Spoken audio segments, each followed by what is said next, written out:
రేవంత్ ప్రభుత్వం ప్రవేశపెట్టిన మహాలక్ష్మి పథకంతో ఉపాధి కోల్పోయామని, తమ కుటుంబాలు రోడ్డున పడ్డాయని ఆటో డ్రైవర్లు ఆందోళన వ్యక్తం చేశారు.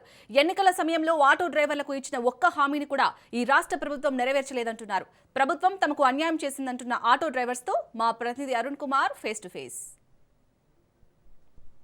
కాంగ్రెస్ పార్టీ ఎన్నికల సమయంలో ఆటో డ్రైవర్లకు కూడా 12,000 రూపాయల ఆర్థిక సాయం అందిస్తామని చెప్పి కూడా అధికారంలోకి వచ్చి 2.5 ఏళ్ళు గడుస్తున్నా కూడా ఇప్పటి వరకు ఏ ఒక్క ఆటో డ్రైవర్ కూడా ఏదైతే ఆర్థిక సాయం అందించకపోగా కూడా మహాలక్ష్మి పథకాన్ని ప్రవేశపెట్టడంతో కూడా తమ జీవితాలు రోడ్డున పడ్డాయంటూ కూడా ఆటో డ్రైవర్లు గిరాకులు లేక కూడా అనేక ఇబ్బందులు ఎదుర్కొంటారు. దీనికి సంబంధించి మనం మంచిర్యాల జిల్లా కేంద్రంలో ఉన్నాం. ఇక్కడ కొంతమంది ఆటో డ్రైవర్లు నిజంగా వీళ్ళు పడుతున్నటువంటి ఇబ్బంది, ప్రభుత్వాన్ని ఏం డిమాండ్ చేస్తున్నారనే విషయాలు తెలుసుకునేటువంటి ప్రయత్నం చేద్దాం. చెప్పండి బ్రదర్, ఎటువంటి ఇబ్బంది పడుతుంది? నిజంగా కూడా గతంలోనే ఏదైతే ఎన్నికల సమయంలో కాంగ్రెస్ పార్టీ ఆటో డ్రైవర్లను అయితే ఆదుకుంటాం ఆర్థికంగా హామీ ఇచ్చింది, కానీ ఇప్పటివరకు సాయం చేసిందా?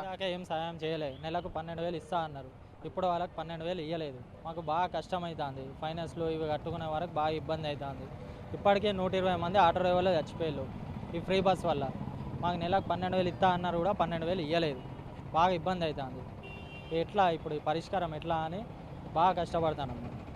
అంటే ఎన్నికలు వచ్చినప్పుడల్లా ఏదైతే గతంలో సర్పంచ్ ఎన్నికలు వచ్చి మున్సిపాలిటీ ఎన్నికలు వచ్చినప్పుడల్లా మరి మీరు ఏదైతే మీ సమస్యను ప్రభుత్వం దృష్టికి తీసుకెళ్ళేటువంటి ప్రయత్నం చేయడం లేదా? ఇక పార్టీ చేంజ్ చేసేస్తాం. ఏం చేస్తాం? ఇక కాంగ్రెస్ బదులు బీఆర్ఎస్ వేసుకుంటాం. ఇక బీఆర్ఎస్ ప్రభుత్వం ఉన్నప్పుడు ఇంత ఇబ్బంది ఏం పడలేదు. ఈ కాంగ్రెస్ ప్రభుత్వం వచ్చి మమ్మల్ని రోడ్డు మీద పడేసింది. డ్రైవర్లు అందరినీ, క్యాబ్ ఓనర్స్ వీళ్ళందరికీ రోడ్డు మీద పడేసింది. ఇప్పుడు డ్రైవర్లు ఎటు పోవాలా? చచ్చిపోవాలా పోయి? మరి చెప్పండి మీరే.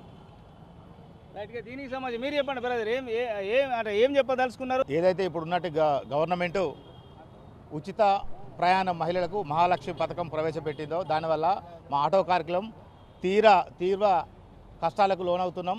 బతకడానికి మాకు చాలా కష్టంగా ఉంది. అరిగోసపడుతున్నాం. చాలామంది రాష్ట్ర వ్యాప్తంగా దాదాపు 150 మంది ఆత్మహత్యలు కూడా చేసుకున్నారు. ఇప్పటికైనా రాష్ట్ర ప్రభుత్వం స్పందించాలా. గౌరవ ముఖ్యమంత్రి గారు రేవంత్ రెడ్డి గారికి మేము రిక్వెస్ట్ చేస్తున్నాం. మేము అంతా మా రోడ్డు మీద బతుకులు మాయి ఇప్పటికే చాలామంది చనిపోయారు. ఇంకా ఆత్మహత్యలు ఆటో కార్మికులు చేసుకోవద్దని మేము అనుకుంటున్నాం. గమనించి రాష్ట్ర ప్రభుత్వం వెంటనే 12,000 రూపాయలు ఏదైతే ఎన్నికల ముందు మేనిఫెస్టోలో పెట్టినో 12,000 ఇవ్వాలని ఖచ్చితంగా మేము డిమాండ్ చేస్తున్నాం. ముఖ్యంగా కూడా అంటే ఏం చెప్పదలుచుకున్నాం, ఇక కూడా ప్రతి సంవత్సరం కూడా ఇప్పటికి 2.5 ఏళ్ళు గడుస్తుంది, కానీ ఎక్కడ కూడా ఆటో డ్రైవర్లు ఆదుకునేటువంటి ప్రయత్నం చేయాలి. కానీ ఓట్ల విషయానికి వచ్చేసరికి కూడా ఖచ్చితంగా ఆ యూనియన్కి సంబంధించి కావచ్చు ఆటో డ్రైవర్లు అందరూ మా వైపు ఉన్నారని కూడా ఏదైనా నాయకులు ప్రచారం చేసుకుంటున్నారు. దాన్ని ఎట్లా చూస్తారు మరి? మేము ఈరోజు రాష్ట్ర ప్రభుత్వం కాంగ్రెస్ ప్రభుత్వం ఏర్పడ్డదంటే మాట ఆటో కార్మికుల పుణ్యాన్ని ఏదో మార్పు మేము 12,000 ఇస్తామంటేనే మేము ఆశపడి వేసినాం. మోసం చేసింది. ఖచ్చితంగా ఇప్పుడు రాబోయే మున్సిపల్ ఎలక్షన్లో మాత్రం మేము కాంగ్రెస్ పార్టీకి ఓటేయం, బుద్ధి చెప్తాం. లేకుంటే ఈలోపు ఎలక్షన్ నోటిఫికేషన్ లోపు మాకు 12,000 ప్రకటిస్తే మేము వాళ్ళకు పాలాభిషేకం చేస్తాం. మీరు చెప్పండి, మీరు ఏం చేస్తారు? మీ పరిస్థితి ఎట్లా వెళ్తుంది? ఆటో నడుపుతా అంటే ఆటో నడపటే ఏం లేదండి, అంతా అప్పుల పాలవుతున్నాం. ఎవరైతే ఇప్పటి వరకు 120 మంది చనిపోయారు. దానివల్ల బాగా అవుతున్నాం.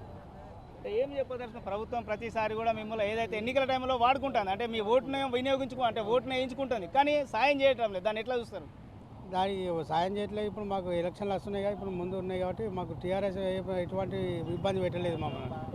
కానీ ఇక నుంచి మాకు టీఆర్ఎస్ పిలిపిస్తామని. అంటే ఇప్పటికే చాలా కుటుంబాలు మీరు అన్నట్టు చనిపోయినాయి. అంటే అటువంటి వాళ్ళకి ఏం చేయాలి? అంటే ప్రభుత్వం ఏం సాయం చేయాలి? ఆర్థిక సాయం చేయాలి, వాళ్ళకు వాళ్ళ భార్య పిల్లలు ఆదుకోవాలి, అలాంటివి ఏమన్నా సాయం చేయాలని కోరుతున్నాం.